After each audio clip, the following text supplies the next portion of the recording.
to make the traditional aloo paratha. Obviously, this isn't something we don't normally eat, but it's very filling, and it's basically a chapati that contains potato and a bit of butter inside. So that potato mix we made earlier, mashed potato, it's got like courgettes and carrots and all sorts in there, all spiced up, all your favourite spices, and it's basically is mashed potato. That's all it is. We're going to make it the easy way. We're going to make it the easy way. We've got chapati flour you can get from most shops, Indian shops, supermarkets as well. Just buy a small bag of atta, it's called ATTA or chapati flour. And in the flour goes water. And then you basically bring it together and you keep adding slowly, just a little bit of water at a time, and just bring it together until you get a dough. As you can see, you're just basically wiping the bowl, bringing, again, it's my sister who's doing all the business. I'm just filming. Obviously I'm the expert at doing this. No, I'm not really. But anyway, it's a good recipe for you to follow. Atta and flour, very simple. Bring it together, and as you can see, she's working it into a dough. There you go, you have to work it with your hands. As you can see, really get your fists in there. Make sure you wash your hands, obviously. Wash your hands, keep washing your hands. And you have to use your hands. You can't really use anything else when you do atta. So again, there you go. You can see all the flours come off the bowl, and just punching it in, folding it over, and just working it. And you just work it, and you'll just know when it's right, basically. Nice proper dough, you know, your bread type dough consistency. It's a little bit wetter and stickier than that, but we'll show how it's rolled in a bit. There you go, just keep working it in and just spend a bit of time doing this. It's good training for your fists. There you go. Can you make that fist type shape, and then you just basically punch and fold, punch and fold. Good training this is. Your atta's ready, just leave it to rest for a few seconds, few minutes. And we've got on the stove, we've got a tawa. Every Indian household has got a tawa. Basically, you can get it from Indian shops again here. So it's just basically like a hot iron plate, and it's gone on the stove already, and it's just burning away, heating up, get it nice and hot.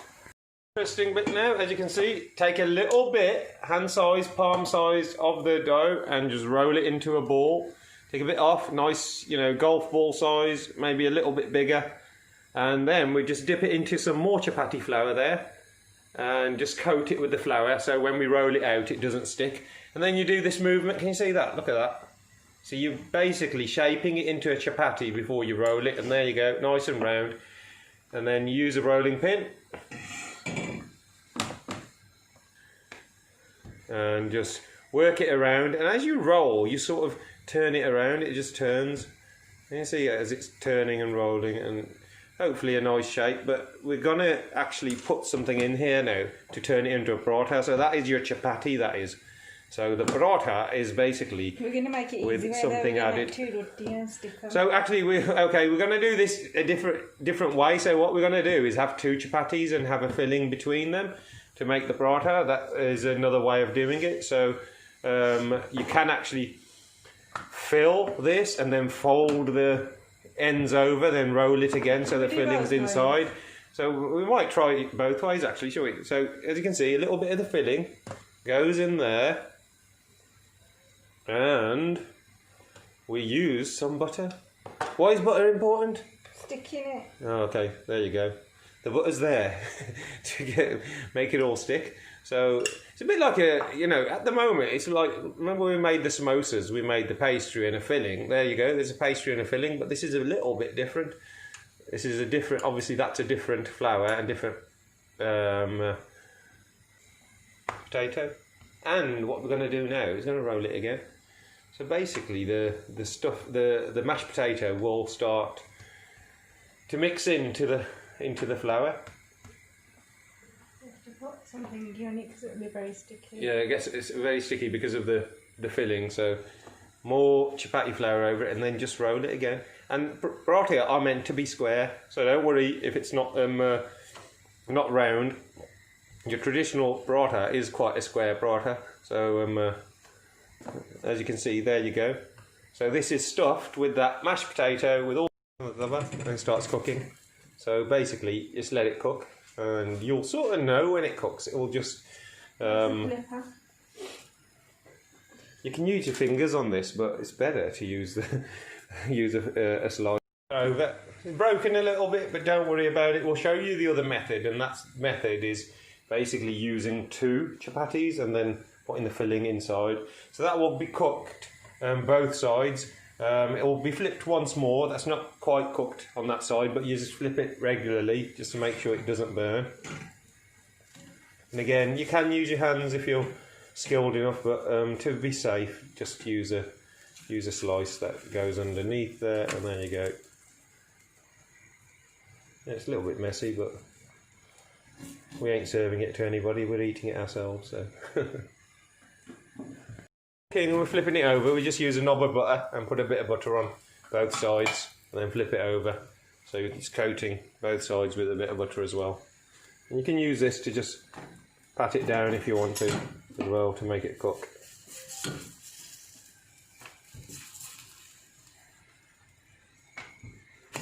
There you go.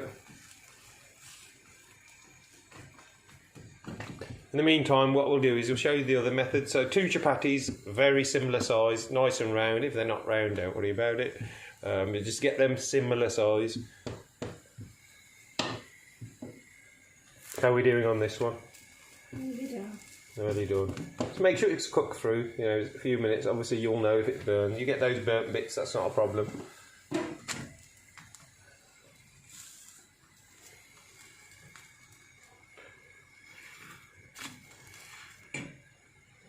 There you go.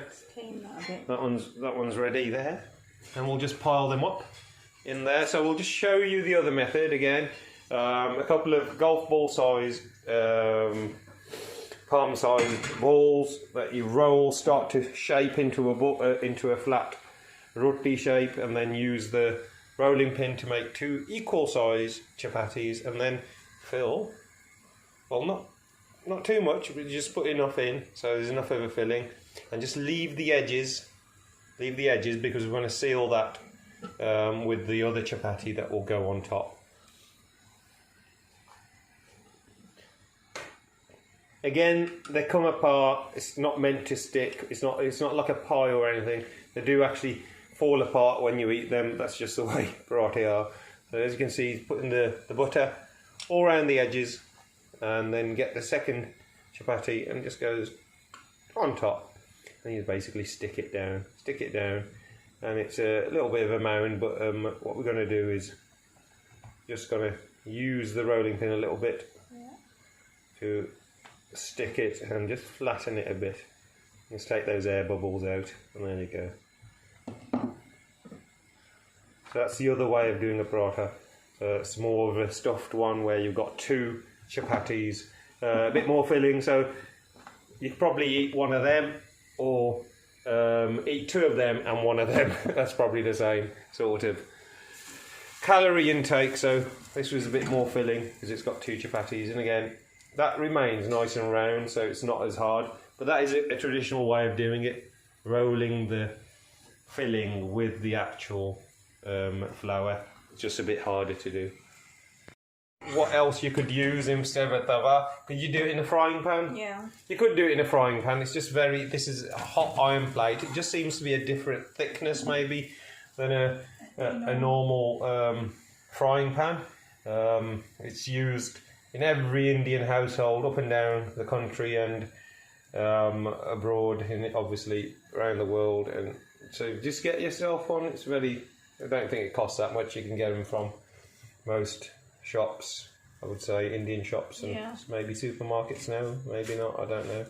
So as you can see, that's cooking away, and you'll know the bits that are still raw and cooked. So you just basically toss it over and let it cook, and just add the butter at the end.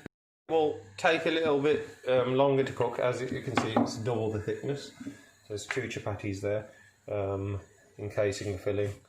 And as you can see, it starts to cook. Can you see those little bits there? You'll start to know that it's cooked. There's only a few little areas that are not cooked, so we'll flip that over again. And it does come apart. Don't worry about it. It's just the way it is. It's just some. It's not meant to be totally sealed. Just to press it down to get the heat through and make it cook. There you go. We've also got another tool, a very traditional Indian tool. That thing there. So some people use that. Can you see? It's just got a shape, a bit of a wooden tool. It's got a nice curved shape to it, and it just presses down the paratha. So yeah, we got all the tools of the trade, but I'm sure you can adapt with a frying pan and your normal utensils. You're looking for atta chapati flour with water, make it into a dough, and make the mix. Again, just be experimental. You know how to mash some potatoes up, throw some veg in, make it nice and mashed potato consistency, season it up with all your favourite spices, and then at the end, there you go, a bit of butter to finish on both sides. Some people have them without butter, but Parotha are designed to have butter on them, so they're not the healthiest thing in the world. They're only supposed to sort of, traditionally you have these in the morning and you'll be full for the rest of the day. So, there you go. And we just put that there. So today, we need a thingy that's too small. Today we've shown you the potato burgers and the leftover potato. We made little balls and just fried them in the same frying pan. And there's your paratha.